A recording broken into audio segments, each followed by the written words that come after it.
मक्खी और खवातीन की मिसाल एक जैसी, जितना खवातीन के पीछे भागेंगे उतना दूर भागेगी आपसे। और आप जब ऐसे बैठ जाएंगे ना, हाँ, तो ऐसे हाथ पे आके बैठ जाएगी जैसे मक्खी बैठ गई थी। अस्सलाम वालेकुम ख़वातीन हज़रात, मैं हूं आपका मेज़बान सुमैर। तो आज के नए प्रोग्राम में हम आपको खुशामदीद कहते हैं।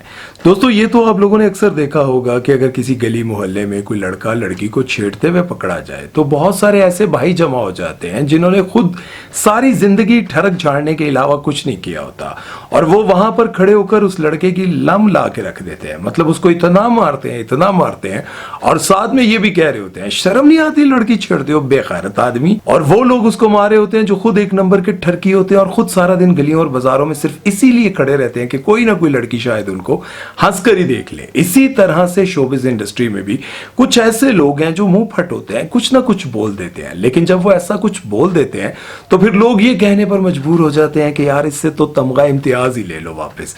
जैसा कि आप सभी जानते हैं कि अदनान सिद्दीकी जो कि पाकिस्तान के एक बहुत ही सीनियर और बहुत ही जबरदस्त किस्म के एक्टर हैं, लेकिन आजकल वो बड़ी शदीद तनकीद का सामना कर रहे हैं क्योंकि उन्होंने एक ऐसा बयान दिया है जिसे सुनने के बाद यकीनन मुझे भी अच्छा नहीं लगा कि एक बहुत सीनियर एक्टर है, वो टीवी पर बैठकर, इतने बड़े चैनल पर बैठकर, लाइव शो में बैठकर ऐसी बात करेंगे। मैं खुद भी नहीं सोच सकता था, लेकिन उसके बदले में औरतें क्या क्या कहती हैं और वो बातें लोग और मर्द क्यों बर्दाश्त कर जाते हैं उसके बारे में भी बताऊंगा। लेकिन सबसे पहले तो आपको ये बता दूं कि अदनान सिद्दीकी ने क्या कहा है। लड़कियां जो हैं वो मक्खियों की तरह होती हैं, अगर मक्खी के पीछे भागते रहो उसको पकड़ने में, मक्खी आगे आगे भागती रहती है, लेकिन अगर आप यूं करके बैठ जाओ तो मक्खी आकर खुद ब खुद आपके ऊपर बैठ जाती है। मतलब वहां पर स्टूडियो में एक मक्खी फिर रही थी और वो इधर उधर जा रही थी। अदनान सिद्दीकी उसको मारने की शायद कोशिश कर रहे थे, लेकिन जब उन्होंने उसको छोड़ दिया और यूं करके बैठ गए और वो मक्खी खुद ब खुद आकर अदनान सिद्दीकी के हाथ के ऊपर बैठ गई, तो उन्होंने कहा कि ये मिसाल है लड़कियों की।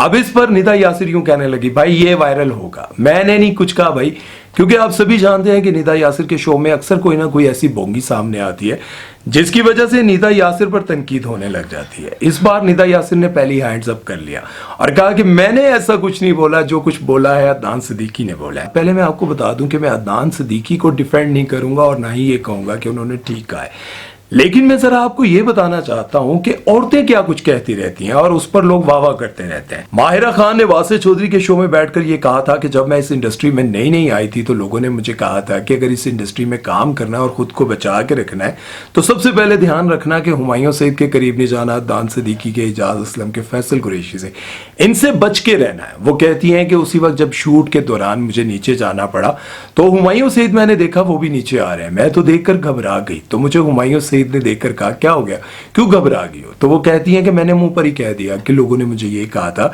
कि हुमायूं सईद से बच के रहना, वो बहुत ठरकी है। और ये बातें माहिरा खान ने वासिफ चौधरी के शो में बैठकर कही थी और बहुत सारी एक्ट्रेसेस ने कहा था कि वाह क्या बात है माहिरा, तुमने तो हुमायूं सईद के मुंह पर बैठकर कह दिया कि ये एक नंबर के ठरकी है। मैंने सुना हुआ था कि हुमायूं जरा से कुछ आशिक मिजाज है। हाँ, आशिक मिजाज है। तो मैंने इनको कहा कि मैंने आपके बारे में ये चीजें सुनी है और मेरे साथ नहीं करी। लेकिन साथ में उन्होंने ये भी कहा था कि हुमायूं सईद ने मुझे इसका ये जवाब दिया था कि तुम घबराओ मत, मैं लड़कियों के पीछे नहीं जाता, लड़कियां खुद मेरे पीछे आती हैं। मैं कभी लड़की के पीछे नहीं जाता, वो तो मेरे पीछे आती हैं। और एक और बात यहाँ पर मैं आपको बताता चलूं कि माहिरा खान टीवी पर बैठकर अक्सर शाहरुख खान की तारीफें करती रहती हैं और शाहरुख खान का नाम आते ही उनके चेहरे के एक्सप्रेशन और उनके हाथों के एक्सप्रेशन, ये सारी बॉडी मूवमेंट्स को देखकर आप अंदाजा लगा सकते हैं कि उनके अंदर क्या फीलिंग्स आती होंगी। शाहरुख खान का नाम लेती ही वो यूं करने लग जाती हैं, लेकिन कोई भी इस पर जो है उंगली नहीं उठाता और कोई भी इस पर बात नहीं करता। क्यों? कि एक लड़की ऐसी बात कर रही है और लड़कियों पर इतनी पाबंदी क्यों? और अगर हम दूसरी तरफ अदनान सिद्दीकी की बात करें तो अदनान सिद्दीकी भी कोई छोटे मोटे एक्टर नहीं है। उन्होंने भी बॉलीवुड की एक बहुत बड़ी हीरोइन के साथ काम किया हुआ है, सीरी देवी के साथ, और सीरी देवी के साथ भी उनका कोई छोटा मोटा किरदार नहीं था, उसमें भी उनका हीरो का किरदार था और सज्जल अली उनकी बेटी बनी हुई थी। और दूसरी तरफ एक और आपको बात बताता चलूं कि अदनान सिद्दीकी ने एंजेलिना जूली के साथ भी काम किया हुआ है, हॉलीवुड में भी काम किया हुआ है, लेकिन आज तक उन्होंने ये नहीं कहा ये सीरी देवी के साथ मैंने काम किया ना। मतलब यार, ये जो अब बाकी एक्ट्रेसेस कर रही होती हैं उनकी हरकतें देखकर कोई आवाज नहीं उठाता। और अभी एक और वायरल इशू चल रहा है जिसमें रमजान ट्रांसमिशन में नादिया खान नवाल सईद से पूछ रही थी और उनके साथ जो है एजाज असलम भी बैठे होते हैं जो कि बहुत ही सीनियर एक्टर हैं। वो नवाज सईद से पूछ रही होती हैं कि कौन तुम्हें आधी आधी रात को पाकिस्तानी क्रिकेटर्स में से गंदे गंदे मैसेज करता है। अब आप अंदाजा लगाएं कि रमजान ट्रांसमिशन है, नादिया खान सवाल क्या कर रही हैं कि कौन तुम्हें क्रिकेटर्स जो हैं वो गंदे गंदे मैसेजेस करता है। अच्छा शोएब मलिक तो नहीं, वो ठरकी, वो फलाना, अच्छा वो सिंगल, वो चिट्टा गोरा सा, वो स्मार्ट सा, नहीं बाबर आजम तो नहीं है, वो बड़ा शरीफ है, वो बड़ा स्वीट सा है, बड़ा क्यूट सा है। अगर औरतें इस तरह की बात कर दें तो कोई बात नहीं यार, कोई बड़ी बात नहीं। हालांकि नवाज सईद ने ये बात कही थी कि पाकिस्तानी क्रिकेटर्स में से बहुत सारे ऐसे हैं जो आधी रात को मुझे गंदे गंदे मैसेजेस करते हैं। और इसी तरह पाकिस्तानी शोबिज इंडस्ट्री में बहुत सारी ऐसी एक्ट्रेसेस हैं। मैं भी शहयाद से वजाहत, एक एंकर है, उन्होंने पूछा था कि क्या आपको भेड़िए तंग करते हैं। भेड़ियों से मुराद वही थी डायरेक्टर, प्रोड्यूसर और बहुत सारे ऐसे लोग जिन्हें आप बहुत अच्छे से जानते हैं।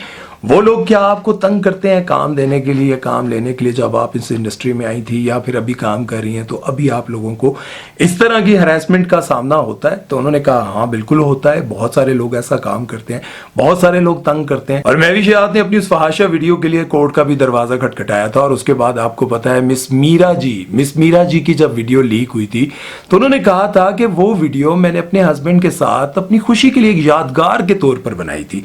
आप अंदाजा लगाएं कि एक ऐसी एक्ट्रेस जिसका नाम ना सिर्फ पाकिस्तान में बल्कि इंडिया में भी है, वो अपने हस्बैंड के साथ, जिन्हें वो अपना हस्बैंड कहती थी, कैप्टन नवीद नाम था उनका शायद, उनके साथ उनके बेडरूम की वो खुद वीडियो बना रही हैं और वो वीडियो बनाकर वो पब्लिक करती हैं। जैसा कि आप सबको याद होगा कि राबी पीरजादा का भी कुछ ऐसा ही एक वीडियो लीक हुआ था, तो लोगों ने उनके साथ बड़ी हमदर्दी की थी और कहा था कि वो बंदा ही बड़ा घटिया है जिसने ये काम किया, जिसने इस तरह की वीडियोस बनाकर लीक की थी। और उसके बाद आप लोगों को याद होगा अभी रिसेंटली एक यूट्यूबर है अलीजे सहर, उनका वीडियो लीक हुआ तो लोगों ने तब भी उन्हीं का साथ दिया। उन्होंने कहा वो मर्द ही बेगैरत है जिसने इसकी वीडियो बनवाई, जिसने इसके साथ बात की, वीडियो बनाकर उसके बाद पब्लिक कर दी। तो लोगों ने हमदर्दी की, लेकिन उसी दिन वो टिकटॉक पर लाइव भी थी और उन्होंने अपने व्लॉग्स भी अपलोड किए थे।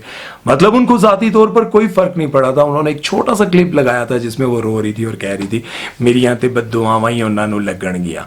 मसला ये है कि औरतें अगर कुछ भी कहें यहाँ पर मर्दों को या मर्दों के हवाले से कोई कंट्रोवर्सी नहीं बनती। अभी पिछले दिनों मरियम नफीस ने खलील रहमान कमर के हवाले से कहा था कि अगर उनका लिखा हुआ ड्रामा मुझे ऑफर हो और उसमें बहुत अच्छा कैरेक्टर भी हो तो मैं कभी नहीं करूंगी, जबकि उनको अभी तक उनके कैरियर में कोई बड़ा कैरेक्टर नहीं मिला। मरियम नफीस को हमेशा छोटे मोटे कैरेक्टर्स ही मिलते हैं, मतलब स्पोर्टिंग कैरेक्टर ही होते हैं। और इसके साथ उन्होंने एक और पोस्ट भी लगाई थी जिसमें उन्होंने लिखा था कि मैं एक एक्ट्रेस हूं, मैं अदाकारी करती हूं, ना तो मैं किसी के लिए बिकती हूं और ना ही किसी के लिए कुछ ऐसी तरह की उन्होंने पोस्ट लगाई थी कि ना तो मैं कोई फहाशी फिल्मों में काम करती हूं, ना ही किसी को अपनी गंदी तस्वीरें भेज सकती हूं, ना ही किसी के साथ अपना टाइम स्पेंड कर सकती हूँ। कहने का मकसद ये है कि बहुत सारी ऐसी अदाकाराएं हैं जब वो इस तरह से मर्दों पर इल्जाम लगाती हैं तो लोग उनके साथ हमदर्दी करते हैं, लेकिन जब मर्द इस तरह का कोई लफ्ज कह देते हैं, कोई बात कर देते हैं तो उन पर इस तरह से लान तान गालियां शुरू कर दी जाती हैं और कहा यह जाता है कि तुम्हारे घर अपनी माँ बहन नहीं है क्या। जब मर्दों पर यह कहा जाता है, बहुत सारी एक्ट्रेस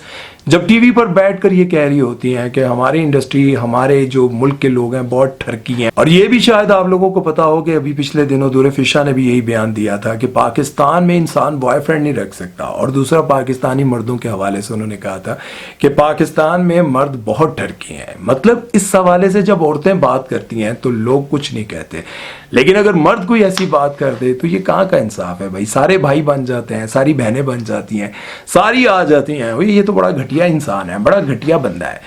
बात यह है कि जब कोई औरत ऐसी बात करे ना तो उसको भी शट अप कॉल देनी चाहिए, और जब कोई मर्द ऐसी बात करे तो उसको भी कहना चाहिए।